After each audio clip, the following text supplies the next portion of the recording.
ازيكم يا حبايبي؟ يا رب تكونوا بخير. النهارده هنعمل صينيه بطاطس بالفراخ من غير اي دهون يا حبايب قلبي. انتوا عارفين ان جلد الفراخ بيطلع دهون وكده، فمش محتاجين دهون خارجيه يعني. معايا هنا البطاطس مقطعاها مكعبات، ومعايا هنا فرخه هفرشها على البطاطس. معايا هنا بهارات دواجن وفلفل اسود على كمون وملح. معايا بصله مبشوره وفلفل حامي، وده اختياري يا جماعه. ومعايا شفشق طماطم. هحط كله على الصينيه بتاعتي، ونولع عليها البوتاجاز من فوق.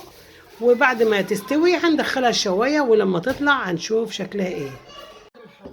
وبعد ما حطينا يا جماعه الفراخ وعليها الطماطم والبهارات بكل حاجه، زي اي ام بقى مصريه اهو.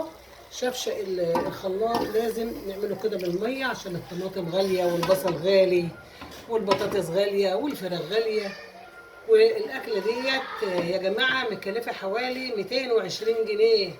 الله يكون في عون الناس. بحبكم في الله. لما تستوي ان شاء الله نرجع لكم تاني. هغطي عليها بغطا حله المونيا، مش بورق المونيا، عشان ماده الرصاص اللي بتنزل من ورق الالمونيا ضرر على الانسان، وانتم احرار.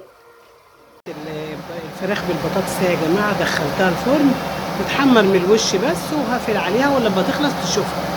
كده خلصت معانا صينيه الفراخ. احلى صينيه فراخ دي ولا ايه؟ شايفين الحلاوه والجمال يا جماعه؟ بسم الله ما شاء الله. الف هنا وشفا علينا هنا، والف هنا وشفا للي يعمل زينا. بحبكم في الله. تحياتي لكم جميعا.